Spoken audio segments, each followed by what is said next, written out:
Sebagian besar dari Anda pasti pernah melihat video-video dengan visual tak wajar yang tersebar di halaman YouTube seperti ini. Judul atau tagar provokatif menjadi sumbu magnet untuk menarik antusias puluhan ribu sampai jutaan penonton. Adanya label misteri yang kuat semakin memantik tanda tanya besar masyarakat yang kesehariannya dekat dengan alam tahayul. Terlebih lagi tentang adanya karma, tuah buruk dari setiap perilaku jahat. Masyarakat umum lebih mengenalnya dengan pamali atau kualat. Benarkah kualat itu ada? Bagaimana budaya memandangnya? Pemirsa, inilah Misteripedia Kualat versi on the spot.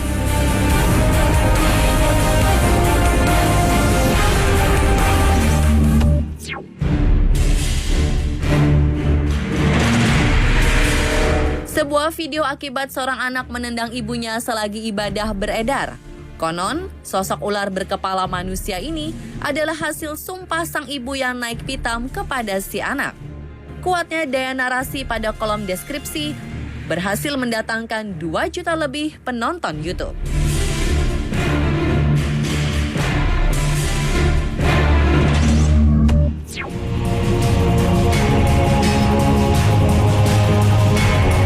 Rangkaian foto ini memiliki daya tarik tak kalah kuat. Seorang anak durhaka memperlakukan ibu kandung jauh dari kata sopan. Kesedihan sang ibu menjelma menjadi kutukan abadi untuk sang anak.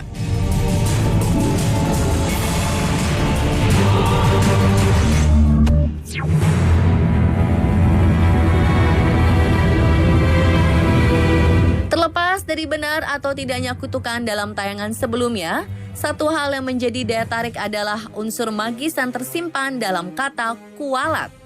Kalkulasi jumlah penonton per tahun membuktikan bahwa tayangan berbau pamali atau kualat begitu dekat dengan kehidupan sehari-hari. Bisa dibilang masih banyak masyarakat yang meyakini adanya tuah buruk kualat. Sejak dulu, kualat eksis melakukan aneka transformasi. Perubahan zaman ditengarai telah mengubah mediumnya. Jika dulu kualat biasa melebur ke dalam karya sastra, masyarakat internet lebih mengenal tuah buruk ini melalui tayangan audiovisual. Patut dijadikan catatan, fungsinya tetap sama, yakni sebuah larangan dengan konsekuensi irasional bagi si pelanggar.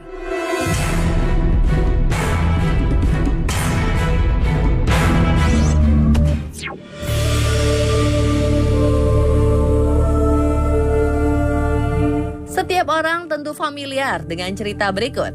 Warisan Minang untuk budaya sastra Indonesia, legenda Malin Kundang. Cerita seorang anak rantau yang pulang ke kampung halaman dalam keadaan sukses. Titel saudagar kaya dengan istri berparas cantik membuat Malin Kundang gelap mata. Ibu kandung yang membesarkannya pun tak dianggap. Di depan anak buahnya, si anak durhaka ini memanggil sang ibu dengan sebutan pengemis. Ibu Malin durhaka. Doa seorang ibu kemudian diijabah. Selang beberapa menit kemudian, angin kencang dan badai meluluh lantapkan perahu Malin. Perlahan, tubuh Malin berubah menjadi batu.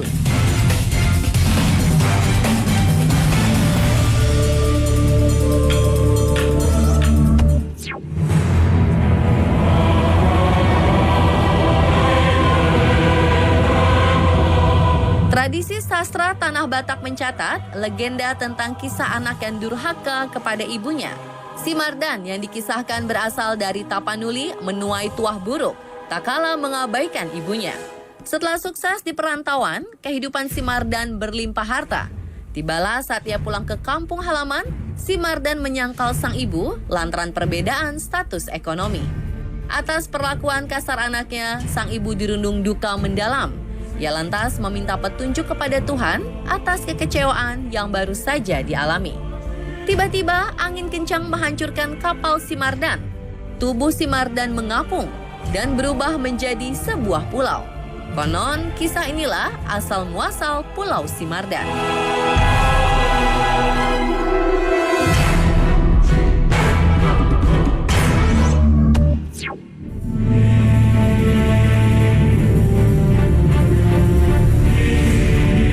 Pemirsa, tradisi sastra Nusantara memiliki garis antropologis yang nyaris serupa. Legenda dan cerita rakyat memang tumbuh subur di masyarakat adat Ketimuran. Sebuah sistem masyarakat yang berusaha hidup selaras dengan alam, tak terkecuali pada masyarakat Jawa. Dilihat dari kacamata budaya, kualat atau pamali sengaja diciptakan untuk memberi pelajaran moral dalam kehidupan bermasyarakat. Lazimnya, aturan-aturan ini ditanamkan secara halus sedari kecil. Tak ayal, rasa ketakutan akan kutukan atau bencana dibayar tunai dengan perbuatan baik yang dilakukan secara konsisten. Seiring tumbuhnya anak menuju remaja, pelajaran ini semakin kuat berada di alam bawah sadar. Hingga menginjak dewasa, buah kebaikan tentang ajaran moral tersebut siap diwariskan kepada anak cucu di kemudian hari.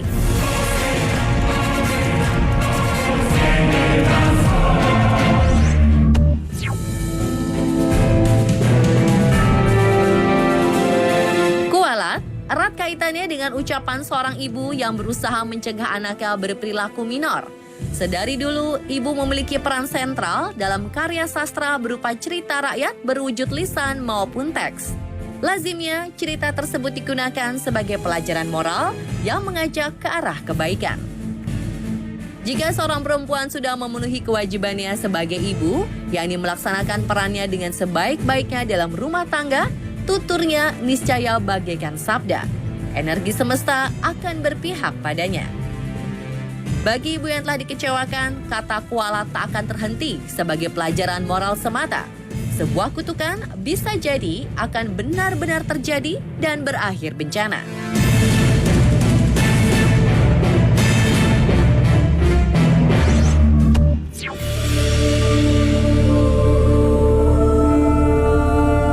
Ada satu contoh larangan dalam budaya Jawa yang menyertakan paket mitos dan kualat sebagai sanksinya.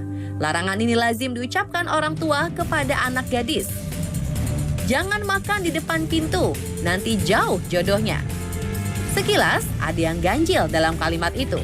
Apa hubungan antara makan di pintu dengan jodoh masing-masing orang? Sama sekali tidak ada.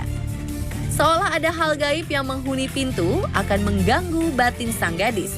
Nyatanya, anggapan irasional tersebut keliru.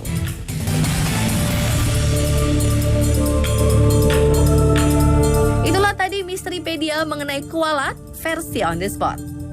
Saksikan terus On The Spot biar terus update info misteri, wow, dan kekinian.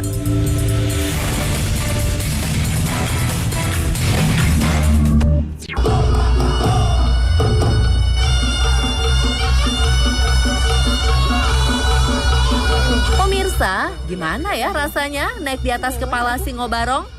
Dan gimana ya caranya bisa menjadi pembarong yang kuat mengangkat beban hingga ratusan kilo? Benarkah ada hal mistis yang terkandung di dalamnya? Saksikan ulasannya setelah yang satu ini.